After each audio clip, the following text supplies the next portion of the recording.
Pierrot, bonjour. Content de te revoir, comme on te connaît peu. Oui. Rappelle rapidement que tu es chroniqueur, consultant à Canal+, ancien journaliste de l'équipe, et présentement dans le bureau sur la chaise du président du Racing, Marc Keller. Qu'est-ce qui nous vaut le plaisir de t'avoir chez nous ce matin ? En fait, Marc m'a demandé de tester le mobilier, donc j'aurais espéré un fauteuil présidentiel un petit peu plus confortable. Non, je suis venu voir Matt Pokora, qui est parmi vous pendant quelques jours, enfin de retour chez lui pendant quelques jours. Nous avons un projet cinématographique ensemble qui est en phase de finalisation. Donc voilà, on lui remet la médaille de la ville ce soir. Je le vois après. On peut en dire un peu plus sur ce projet ? Écoute, oui, j'ai écrit un film qui s'appelle Tony ou Mozart, on n'a pas encore décidé totalement du titre, qui est l'histoire d'un jeune prodige au Racing Club de Lens qui, 3 jours avant son premier match en pro, se fait fracasser le fémur dans un accident de scooter et qui reste 3 ans et demi sans jouer, qui se retrouve donc chômeur, sans club, rétabli mais désabusé, et c'est l'histoire de sa descente puis de sa remontée. C'est toi qui as écrit l'histoire. Complètement, oui. On peut un peu rappeler qui est Matt Pokora et ses racines alsaciennes. Oui, c'est le fils d'André Tota qui a joué ici, c'est un Strasbourgeois, et puis bon, c'est un garçon qui un excellent joueur. Quand j'ai fini, j'ai pas pensé à lui j'ai pensé à personne en écrivant cette histoire. Sauf que quand j'ai fini, je me dis bon, voilà. Donc mon héros, il a moins de 30 ans, même plutôt 25 ans, il est blond et il joue bien au foot. Ça lui ressemble bien. Ça lui ressemble bien, puis c'est surtout que ça, au niveau des acteurs français, ça réduit un peu, quoi, tu vois. Ne me voyez pas prendre Fabrice Eboué, par exemple. Donc, et puis il se trouve qu'au moment où j'étais en train d'avoir cette réflexion, il m'a envoyé un texto, donc ça a fait tilt. Voilà, et puis depuis des mois, on parle de ça. Alors c'est vrai qu'il est très très occupé, puisqu'il est actuellement dans la forêt de Sherwood régulièrement. Et voilà, c'est un projet qui suit bien son cours et qui, j'espère, trouvera finalisation pour un tournage à l'automne prochain.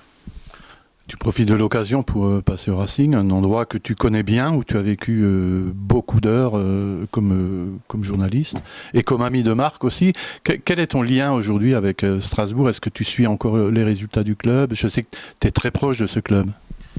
Oui, enfin, au-delà même du Racing, c'est Mulhouse, c'est l'Alsace. Moi, quand j'ai commencé à l'équipe, je faisais la Ligue 2 et qui à l'époque était la D2, et la D2 a été... oui, je me souviens bien.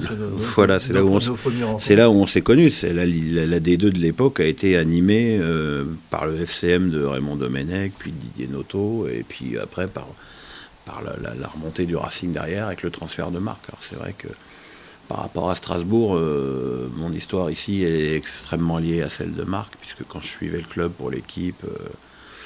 en fait, je logeais chez lui, je ne m'en suis jamais caché. Voilà, c'est un garçon, la preuve, hein, maintenant. 24, 25 ans après, on est toujours amis. Et puis, malheureusement, du fait de mes activités cryptées, j'ai peu l'occasion de me déplacer. Et donc, effectivement, comme tu le dis, je suis les résultats. J'ai d'abord suivi les deux remontées après cette descente aux enfers et l'arrivée de Marc qui a sauvé le club, parce que pas mal de gens semblent déjà avoir rapidement oublié, mais ça c'est un des défauts de Strasbourg, l'amnésie. Donc je suis les résultats, je vois que c'est un petit peu dur cette année, mais de toute façon le national c'est vraiment une division à la con, quoi. Faut savoir que l'expérience de vie en national c'est 3 ans en moyenne, hein, où tu tombes ou tu remontes. Tu restes pas plus de 3 ans, c'est très très rare les clubs qui restent plus de 3 ans d'affilée nationale. Donc c'est une division très difficile, de dimension nationale, avec évidemment des moyens financiers qui ne le sont pas. Donc Tu as connu Strasbourg en D1, en Coupe d'Europe. Hein, tu as fait des épopées avec le club. Est-ce que ça, quelque part, ça te peine, ou est-ce que tu trouves, comme beaucoup de gens, que la place de Strasbourg n'est pas ici et qu'il y a eu un gros gâchis pendant des années ? Je sais pas, Strasbourg, je crois, est la 8e ville de France. Donc, comment la 8e ville de France, avec quand même un vrai pouvoir d'achat, enfin, c'est une ville riche, Strasbourg. L'Alsace est une région riche. Comment peut-on se retrouver avec un club en CFA2, si ce n'est par incompétence, ignorance et mauvais choix politique ? Je pense que c'est cette combinaison de tout qui a fait la chute du Racing, de refiler ce club à des gens qui qui étaient incapables qui ont cru que c'était un jouet, et c'est très grave. Je pense que derrière Roland Veller, qui a pu être malheureusement considéré comme une menace politique ici, alors que c'était évidemment pas le cas, et que sa passion pour le Racing suffisait amplement, ce club a fait n'importe quoi au point d'exploser, et encore une fois, sans le retour de Marc et de quelques investisseurs, le club il serait peut-être même définitivement rayé des tablettes. Donc c'est évidemment un problème. Je pense que aujourd'hui, international, l'année prochaine, tu seras certainement un candidat important à la montée. Une fois que tu es revenu en Ligue 2, tout est reparti. Il y a de nouveau des droits télé, machin. Il y a déjà plus de 10 000 spectateurs de moyenne ici. Donc tout sera reparti. Le truc, c'est qu'il faut plus jamais quelque chose comme ça arrive. Mais je tiendrais presque le même discours au Mans, alors qu'ils ont construit un stade neuf et qu'après personne n'est foutu d'endiguer la mort du club. Si tu devais retenir un souvenir de tes années alsaciennes, mulhousiennes, un petit peu colmariennes, surtout strasbourgeoises, est-ce que, je ne sais pas, il y a un match, un fait, quelque chose qui t'a marqué?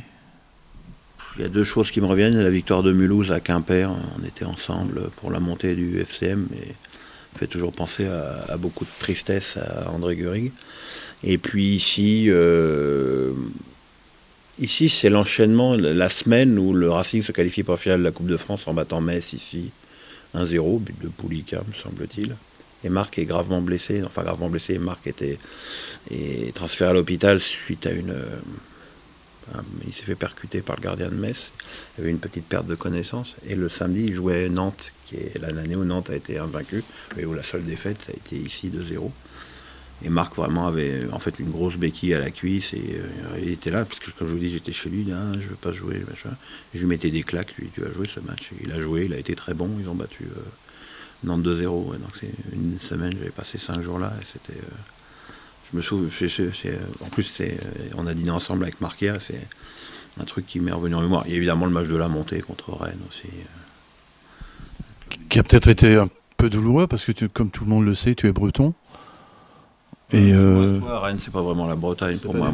Moi, la Bretagne, il faut qu'il y ait la mer. Sinon, moi, j'ai aucune attache avec Rennes. Non, il n'y a pas de douleur. La seule douleur, c'est qu'il y avait Didier sur le banc de touche que tu avais connu comme entraîneur à Mulhouse. Connu à Mulhouse. Et puis lui aussi s'était retrouvé avec une équipe un peu bizarre, parce qu'en fait, il y avait une histoire de DNCG. Il s'était retrouvé en première division avec une équipe conçue pour la D2. Enfin, c'était un petit peu compliqué. Puis il y avait Gilbert Grèce qui a été un des personnages importants. J'aimais beaucoup parler foot avec lui. Non, j'ai beaucoup José Cobo, Yuri Djorkaeff, Nestor. Ouais, si je commence à parler du Racing, ça peut durer un moment. Ouais. Oui. Pierrot, merci pour tout ça. Et puis, tout ce qu'on espère, c'est que... c'est de te revoir ici avec Matt pour le match de la montée. Et cette année, ça va être un peu dur. Merci Pierrot. Salut.